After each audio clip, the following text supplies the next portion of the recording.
Terence Crawford against Jaron Ennis, for me, is the best fight in American boxing. But it needs to be a payday for Crawford that would get him interested, because Crawford knows how good Boots is. And I'm not saying that Crawford thinks he's going to lose to Boots, but he knows that is a real fight. But for me, Boots is the new Crawford.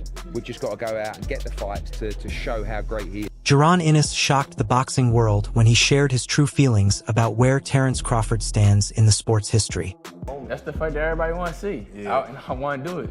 Do you respect him as, like, when he's like, I got a couple fights left, I'm at the end, I'm only trying to get mega fights, so... I understand it, but don't lie or kept to the net and make it seem like I had the opportunity to fight you and I didn't. I never did. You know what I'm saying? And then that one time that I did, we said, they called, and we said, we never heard nothing else back about it. So, Right. I mean, I respect it, though. I mean, get your money. You know what I'm saying? Do your thing. But don't be capping on the net.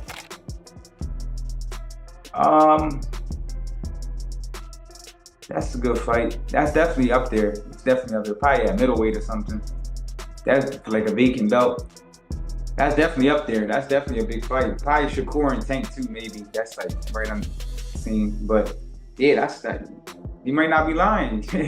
That might be the biggest fight. Instead of calling the three-division undisputed champion one of the all-time greats, this rising star admitted he does not see Crawford that way. This comes even after fans and analysts have labeled Crawford one of the best ever following his huge win over Canelo Alvarez. For Ennis, his personal favorites are still past legends like Roy Jones Jr., Floyd Mayweather, Pernell Whitaker, and Sugar Ray Leonard. While many were shocked he did not place Crawford higher, the young American made it clear he has his own list of idols and Crawford is simply not on it. With this win, everybody said Crawford elevated his status. He's the GOAT. Do you think this win puts him on Mount Rushmore or makes him a GOAT in boxing? Everybody got their own opinion. So, what's yours? My opinion is I like who I like. You know, I like Roy Jones, Floyd Mayweather, Pernell Whitaker.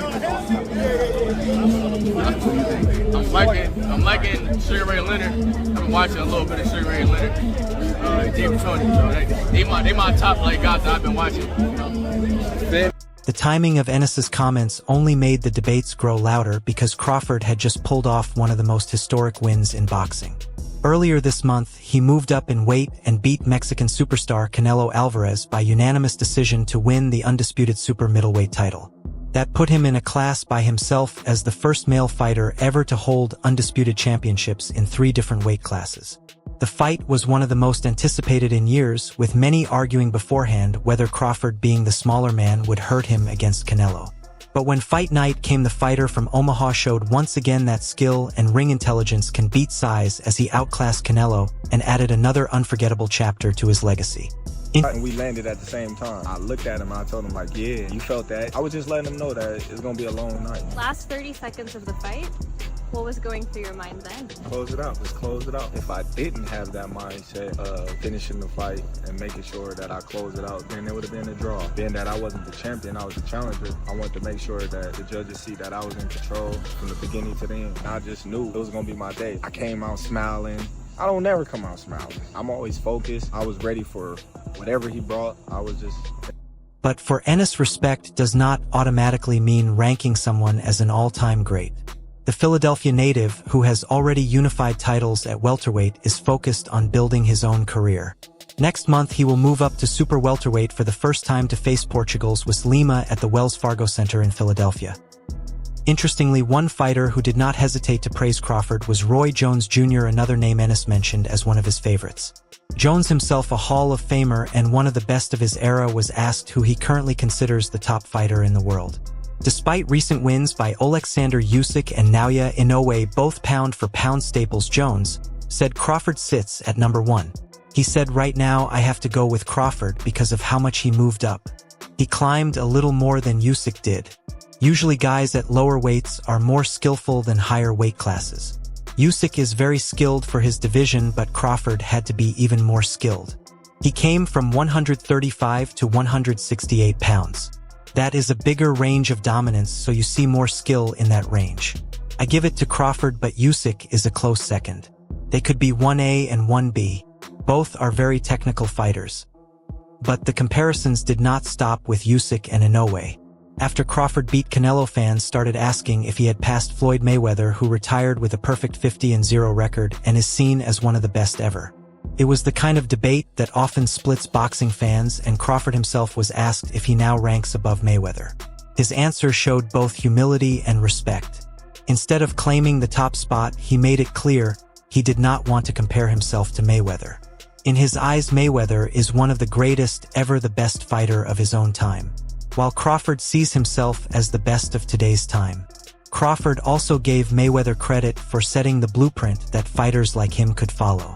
From work ethic to discipline, Mayweather's career showed Crawford a path to reach the very top.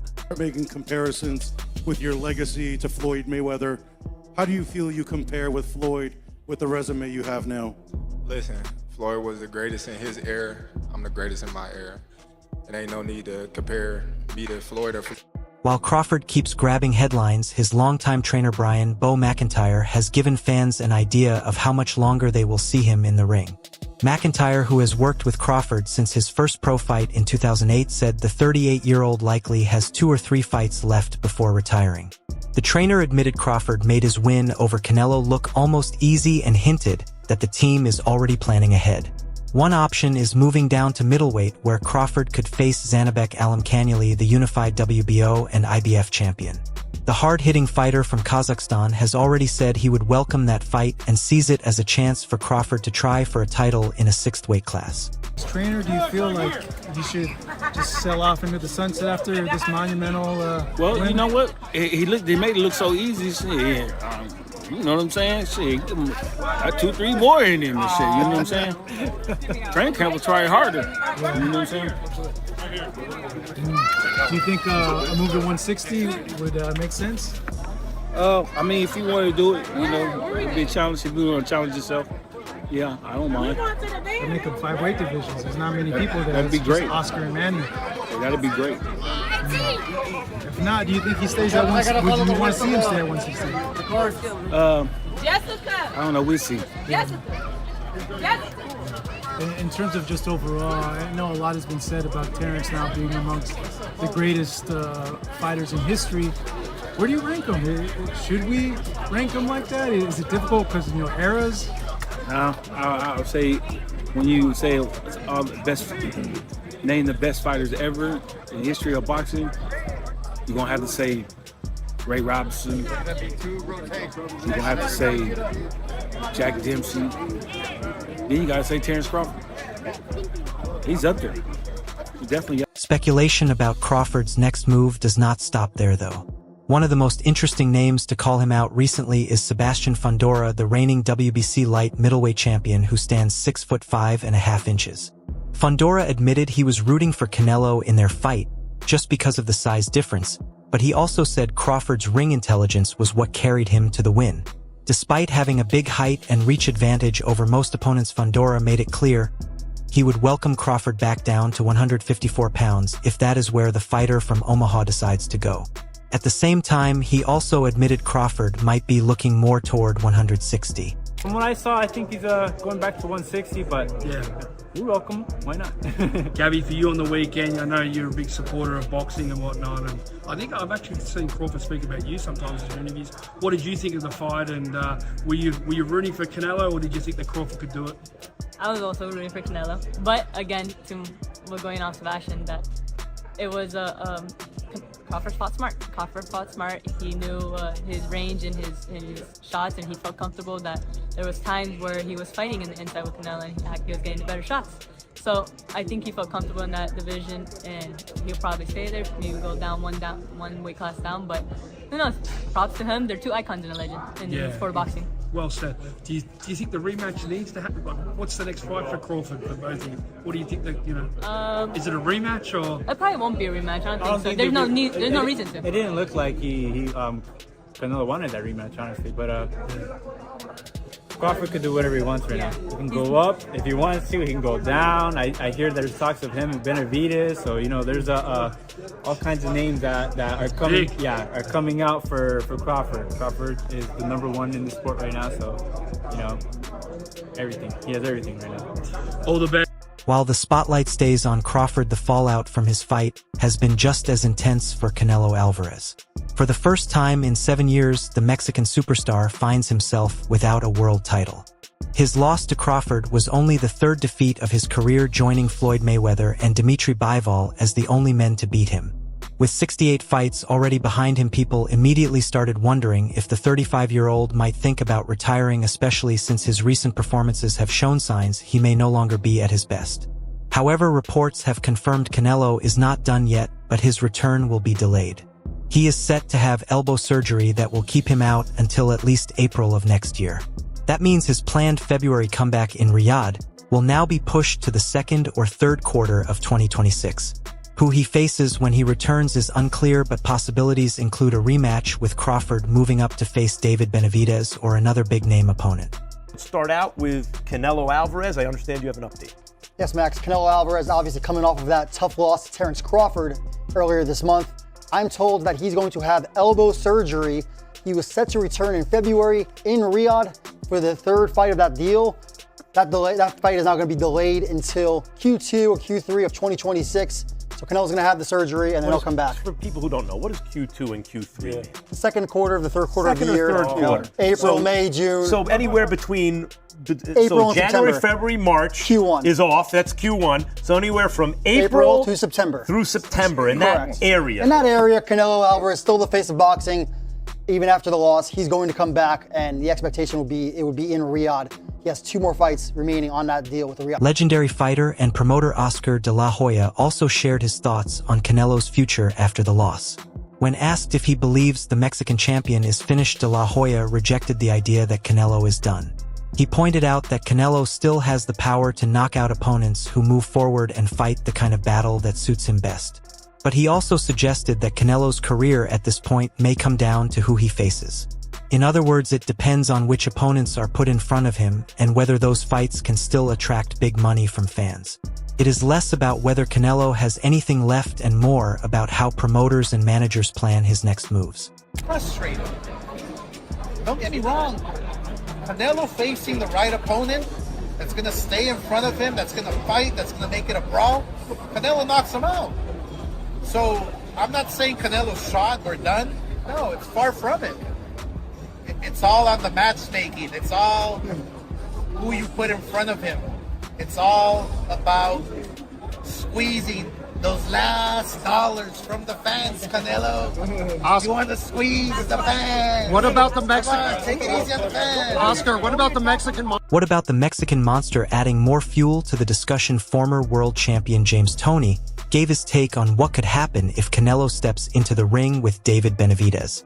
Toney, known for his bold predictions, believes Benavidez would be the first fighter to stop Canelo before the final bell. In Toney's view, if the two ever meet, Benavidez would knock Canelo out and put him to sleep. Benavidez has already moved up to light heavyweight after failing to land a fight with Canelo at super middleweight and was named WBC champion earlier this year. His first defense is set to come against Britain's Anthony Yarde in Riyadh this November, but he has kept the door open for a future fight with Alvarez. If it ever happens, Toney is sure it would not go the full distance. What's stopping from that fight, from him facing Canelo? What do you think is stopping that fight? Canelo's a little nuts. You think so? That's all.